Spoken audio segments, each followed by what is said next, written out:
Y lo que les decía, ¿no? El tema del transporte. El transporte, que es lo que vemos con especial preocupación y de lo que vamos a hablar a continuación, porque el gremio de transporte público pedía subsidio para que sea rentable operar al 50% de su capacidad. Sin embargo, ¿qué hacemos con el transporte masivo, pero informal, que cubre en realidad el 70% de los más de 10 millones de viajes que se hacían hasta antes de la pandemia, del millón de viajes que se hacían diariamente antes de la pandemia? 70% lo cubre el transporte informal.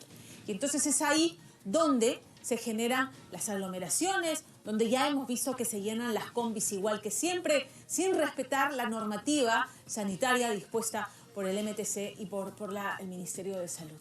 Así que hablemos de este tema, que es álgido y que nos va a pasar la factura como en número de casos de contagio. Alonso Cárdenas es politólogo y especialista en gestión pública de la Universidad Ruiz de Montoya y conversamos sobre este tema con él. Él se conecta con nosotros vía Skype. ¿Cómo está? Buenas tardes, señor Cárdenas. Muy buenas tardes y muchas gracias por la invitación. Quisiera primero escuchar su primera evaluación de lo que hasta esta hora de la tarde hemos visto respecto al comportamiento del limeño y de los transportistas. Lo que hemos visto en paraderos, lo que hemos visto, ¿no es cierto?, en paraderos informales, las combis, las buses. ¿Cuál es su primera impresión? Bueno, la palabra creo que lo describiría mejor es preocupante. Uh-huh. Recordemos que antes de la pandemia, nuestra ciudad tenía el tercer peor tráfico del mundo. Teníamos la tercera ciudad más contaminada de América Latina, el peor sistema de transporte público de América del Sur y la peor manera de conducir también de la región.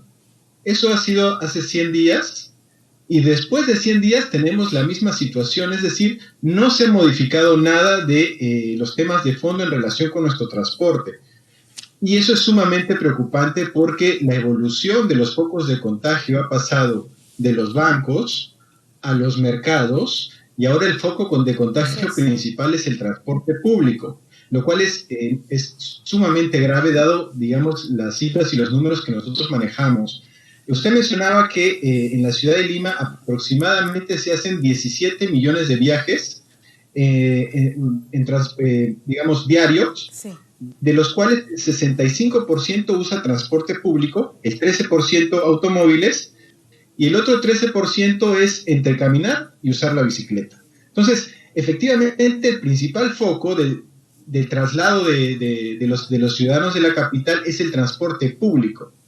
Y lo que nosotros tenemos que hacer es reducir el número de personas que usan el transporte público para, obviamente, reducir los contagios, porque recordemos que uno de los pilares fundamentales de las recomendaciones de la Organización Mundial de la Salud versa sobre el distanciamiento social. Y nosotros lo que vemos en el Puente Alipio, en diferentes puntos de nuestra ciudad, es que el distanciamiento social no se está respetando, lo cual es muy grave.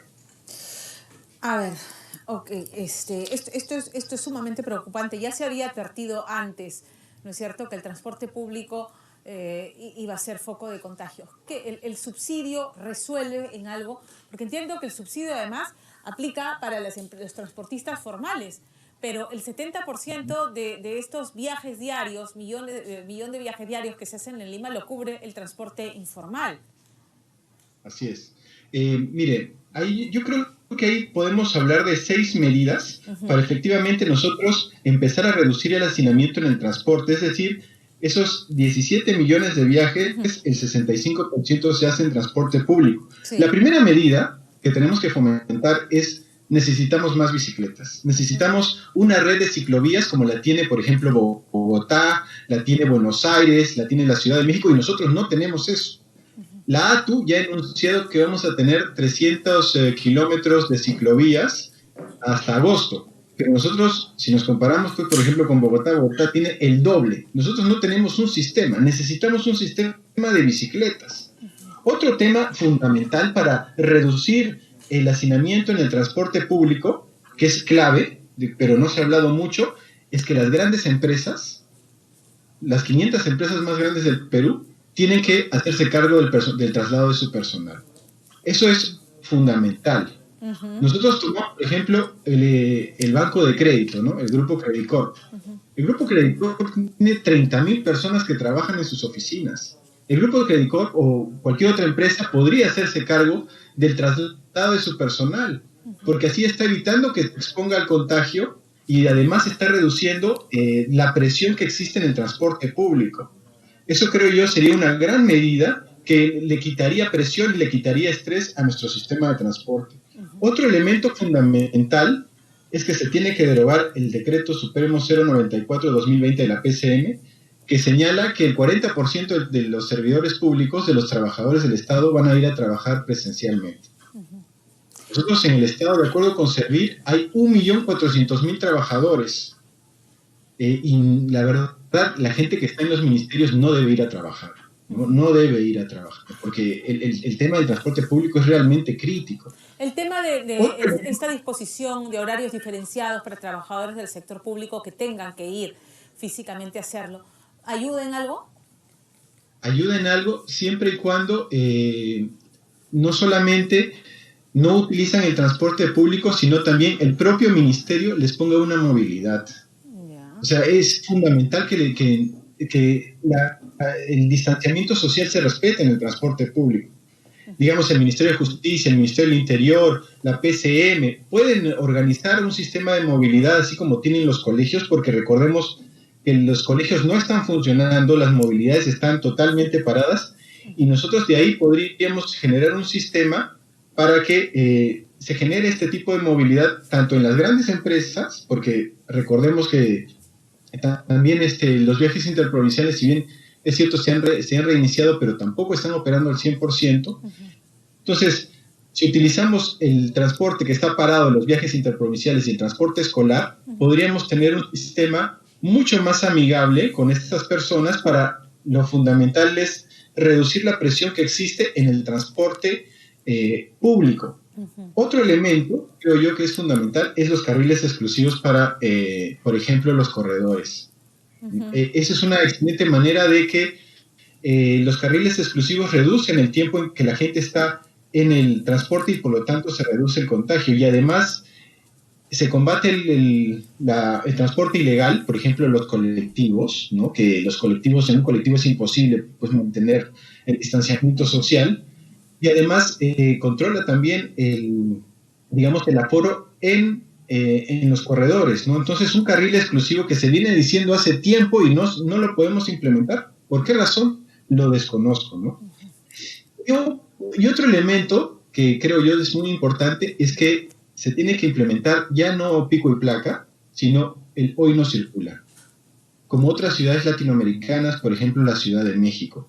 Tenemos que reducir el número de autos privados que circulan en la calle, porque también tenemos que reducir la contaminación. Yo entiendo, pero ahí tengo una observación, porque es mucho más seguro, y estoy segura que la gente va a optar o por el auto particular, o un auto pequeño, o una motocicleta, antes de subirse a un automóvil, a un bus de transporte público, o una combi que va atestada de gente. Entonces, claro. ¿Por qué limitar la posibilidad de quien tiene auto privado hacer un viaje seguro a someterlo el día que no puede usar su vehículo a esto que estamos viendo hoy día, ¿no? La gente corriendo por por poder abordar un bus, y eso que es en las zonas donde hay policía y hay fiscalizadores, porque el transporte informal está nuevamente llenando las combis sin respetar absolutamente ningún aforo, nada, haciéndolo como siempre.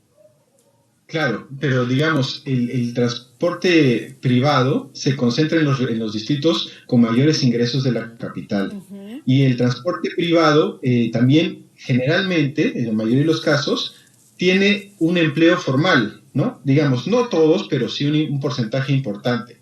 Y si tú a tu trabajo, digamos que trabajas en un banco, en una gran empresa, tu propia empresa te va a dar movilidad, ya no necesitarías el transporte privado. Entonces, baja la presión que hay para usar transporte público, se reduce el número de autos privados porque transportan muy pocas personas y ocupan mucho espacio, se reduce la contaminación, se reduce la compra de combustible, entonces todo empieza a fluir un poco mejor, ¿no? Y digamos, la experiencia en la Ciudad de México ha sido muy interesante en ese aspecto, porque efectivamente se reduce el número de automóviles privados. Entonces, al haber menos automóviles privados, la fluidez del transporte público es mayor.